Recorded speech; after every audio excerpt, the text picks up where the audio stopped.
అందరికీ నమస్కారం. నా పేరు doctor Syed Najibullah, MS general surgery in Ayurveda, chief anorectal surgeon at the anus and rectum clinic, A complete ayurvedic surgical centre, Jubilee hills. ఈరోజు మనము సాధారణంగా చాలా పేషెంట్లకు వచ్చే పులిపిర్లు అని మనం తెలుగులో అంటూ ఉంటాము. దాన్ని వార్డ్స్ అని కూడా అంటూ ఉంటాము. మరి ఈ వార్డ్స్లో ఎప్పుడైతే కాళ్ళ కింద మనకు సోల్ ఫుట్ దగ్గరికి వచ్చే వార్డ్స్, దాన్ని ప్లాంటార్ వార్డ్స్ అని కూడా అంటూ ఉంటాము. మరి ఈ పాదం దగ్గర వచ్చే వార్డ్స్ గురించి కొన్ని విషయాల గురించి ఈరోజు మనం తెలుసుకుందాము. సాధారణంగా వార్డ్ అంటే ఈ సోల్ దగ్గర ఏదైతే మనం పాదం యొక్క కింది భాగంలో ఈ టోస్ ఏవైతే ఉన్నాయో దాని కింద భాగంలో ఒక రఫ్ ఏరియా లాగా ఏర్పడి అక్కడ పెయిన్ఫుల్గా అవ్వడం, నొప్పిలాగా ఉండడము, ఎత్తులాగా ఉండడము, తర్వాత పక్కనున్న స్కిన్తో పోలిస్తే ఇది కొంచెం ఎత్తుగా ఉండి కొంచెము డల్ కలర్లో కానీ కొంచెం డార్క్ కలర్లో ఉండడం కానీ చిన్న బ్లాక్ స్పాట్లా ఉండడం కానీ ఉండి ఇది విపరీతంగా నొప్పి కలిగించడం కానీ ఇలా జరుగుతూ ఉంటుంది. దీన్ని మనము ప్లాంటార్ వార్డ్స్ అని కూడా అంటాము. సాధారణంగా వార్డ్స్ అనేది శరీరంలో ఎక్కడైనా వచ్చే అవకాశాలు ఉన్నాయి. మరి ఈ ప్లాంటార్ వార్డ్స్ మరి రావడానికి గల కారణాలు ఏమున్నాయి?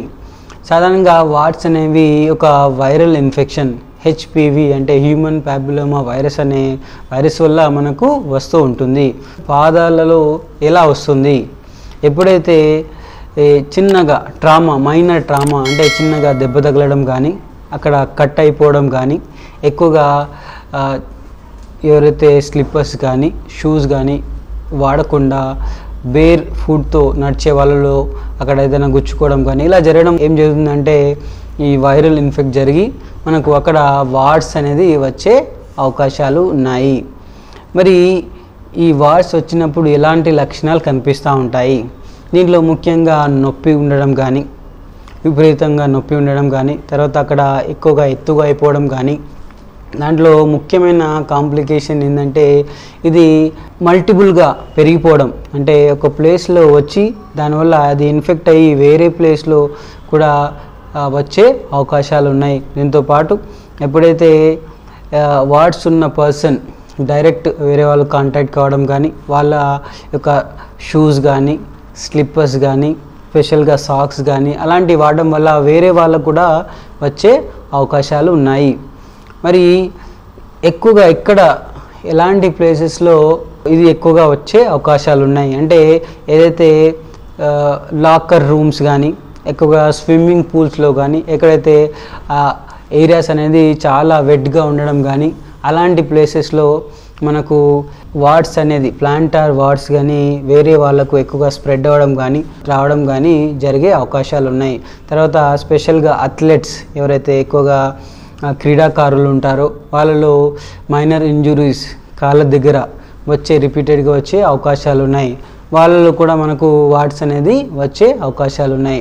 మరి దీని యొక్క ట్రీట్మెంట్ పద్ధతులు ఏమున్నాయి? ముఖ్యంగా సాధారణంగా వార్డ్స్ అనేది చాలామందికి హెచ్పివి వైరస్ని క్యారీ చేసే వాళ్ళు ఉంటారు, కానీ అందరికీ ఇది రాకుండా కొంతమందిలోనే వచ్చే అవకాశాలు ఉన్నాయి.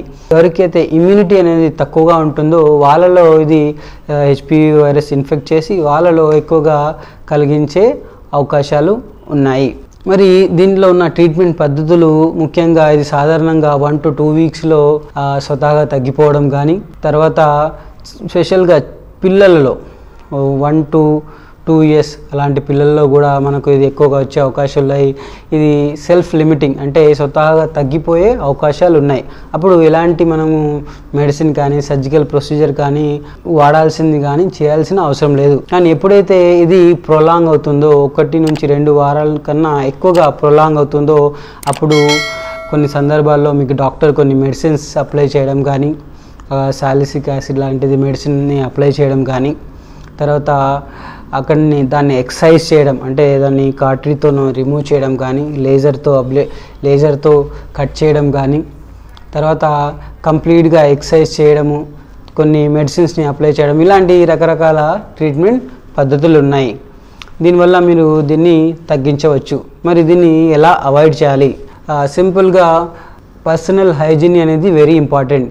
ఎప్పుడైతే క్రీడాకారులు కానీ, ఎక్కువగా లాకర్స్ రూమ్కి వెళ్ళే వాళ్ళు కానీ, స్విమ్మింగ్ పూల్స్ వెళ్ళే వాళ్ళు కానీ తమ స్లిప్పర్స్ కానీ షూస్ కానీ సాక్స్ని కానీ షేర్ చేయకుండా రెగ్యులర్గా దాన్ని క్లీన్ చేసుకోవడం, రెగ్యులర్గా దాన్ని వాడడము, ఎప్పుడు కూడా ఇలాంటి హార్డ్ సర్ఫేసెస్ కానీ రఫ్ సర్ఫేసెస్ కానీ చెప్పులు లేకుండా నడవకుండా సాఫ్ట్ చెప్పల్స్ని కానీ స్లిప్పర్స్ని కానీ వాడడం వల్ల దీన్ని మనము అవాయిడ్ చేయవచ్చు. Thank you so much.